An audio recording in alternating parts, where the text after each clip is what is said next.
మీరు చెప్పు మళ్ళీ అసలు సగం మంది అటు సగం మంది ఇటు అవుతారు. ఇట్లా తమ్ముడు చూపిస్తే ఓకే. అందరు ఓకేనామా? ఓకే. జూలై 2, 3 తేదీల్లో తెలంగాణలో జరగబోతున్నటువంటి మా పార్టీ జాతీయ కార్యవర్గ సమావేశానికి హైదరాబాద్ వేదికగా మరి హెచ్ఐసిసి నోవోటెల్లో జరుగుతున్నటువంటి యొక్క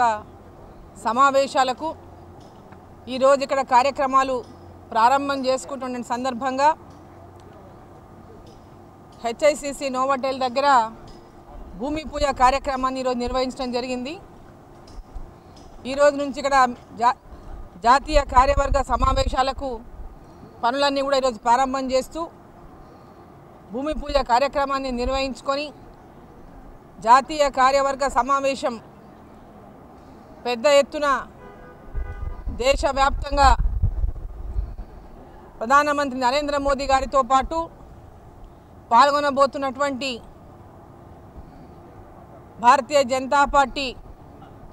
ముఖ్యమంత్రులు, అదేవిధంగా జాతీయ పదాధికారులు, కేంద్ర మంత్రులు, మరి అదేవిధంగా పెద్ద ఎత్తున జరగబోతున్నటువంటి యొక్క సమావేశానికి కేంద్రంగా మారినటువంటి ఈ యొక్క హెచ్ఐసిసిలో మరి ఇక్కడ భూమి పూజ నిర్వహించుకొని ఈరోజు నుంచి కార్యక్రమాలు ప్రారంభించుకొని ఈ కార్యక్రమం అంతా శుభంగా జరగాలని, విజయవంతంగా జరగాలని ఒక మంచి ముహూర్తం రోజున ఈ కార్యక్రమాన్ని ఇక్కడ పూజ కార్యక్రమాన్ని ఈరోజు నిర్వహించుకోవడం జరిగింది. అదే రోజు అంటే 2వ తేదీ 3వ తేదీ కార్యవర్గ సమావేశాలు అయిపోయిన తర్వాత 3వ తేదీ కార్యవర్గ సమావేశం ముగిసిన తర్వాత సికింద్రాబాద్ పరేడ్ గ్రౌండ్స్లో మన ప్రధాని నరేంద్ర మోదీ గారి యొక్క బహిరంగ సభ మరి జరగబోతా ఉంది. తెలంగాణ భారతీయ జనతా పార్టీ బహిరంగ సభను ఏర్పాటు చేసింది. ఆ సభలో ప్రధానమంత్రి నరేంద్ర మోదీ గారు మరి పాల్గొనడమే కాకుండా వారితో పాటు కేంద్ర మంత్రులు,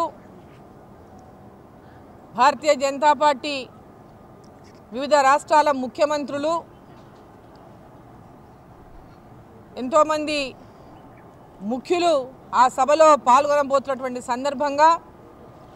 బహిరంగ సభకు లక్షలాది మంది తెలంగాణ ప్రజలు ఆ సభలో పాల్గొంటారని మేమందరము కూడా ఈరోజు ఆ సభ పెద్ద ఎత్తున విజయవంతమవుతుందని చెప్పి భావిస్తూ పెద్ద ఎత్తున ప్రజలు ఆ సభలో పాల్గొంటున్నారనేటటువంటి ఒక సమాచారం ప్రతి ఒక్క బూత్ నుంచి కూడా పెద్ద ఎత్తున మా కార్యకర్తలతో పాటుగా ప్రజలు కూడా ఈ సభలో నరేంద్ర మోదీ గారి సభలో మరి ఎన్నడూ కూడా ఇటువంటి సభను గతంలో ఎప్పుడు కూడా మరి తెలంగాణలో కానీ మరి మన అంతకుముందు ఆంధ్రప్రదేశ్లోనే కానీ ఇటువంటి గొప్ప సభ మరి ఎప్పుడు కూడా ఇక్కడ జరగలేదు. అటువంటి గొప్ప సభ ఈరోజు తెలంగాణలో భారతీయ జనతా పార్టీ నేతృత్వంలో నరేంద్ర మోదీ గారు ముఖ్య అతిథిగా ఆ బహిరంగ సభలో పాల్గొంటున్నటువంటి సందర్భంగా మరి పెద్ద ఎత్తున ప్రజలు వస్తారని చెప్పి, లక్షలాది మంది ప్రజలు వస్తారని చెప్పి మేము అంచనాలు వేసుకుంటా ఉన్నాం. దానికి తగిన ఏర్పాట్లు కూడా ఈరోజు భారతీయ జనతా పార్టీ చేస్తూ ఉందని చెప్పి ఈ సందర్భాన్ని నేను తెలియజేస్తా ఉన్నా. మరి సభను విజయవంతం చేయడానికి పార్టీ కార్యకర్తలు కూడా పెద్ద ఎత్తున గ్రామ గ్రామాన ఇంటింటికి తిరుగుతూ ప్రతి ఒక్కరిని సభలో పాల్గొనాలని చెప్పి ఆహ్వానిస్తూ తెలంగాణ రాష్ట్రంలో ఈరోజు కొనసాగుతున్నటువంటి ఒక నియంతృత్వ పాలనకు వ్యతిరేకంగా తెలంగాణ ప్రజలందరూ కూడా ఏకమవ్వాలని, తెలంగాణ రాష్ట్రం మనం సాధించినటువంటి లక్ష్యాన్ని, ఉద్దేశాన్ని ఈరోజు కేసీఆర్ గారు అధికారంలోకి వచ్చిన తర్వాత పూర్తిగా ఒక నియంతలాగా వ్యవహారం చేస్తూ బంగారు తెలంగాణ అనేటటువంటి పేరుతోన బంగారు తెలంగాణ అనేటటువంటిది ఈరోజు తెలంగాణలో ఎక్కడ కూడా అన్నటువంటి నేపథ్యంలో కేవలం బంగారు కుటుంబం మాత్రం ఈరోజు తెలంగాణలో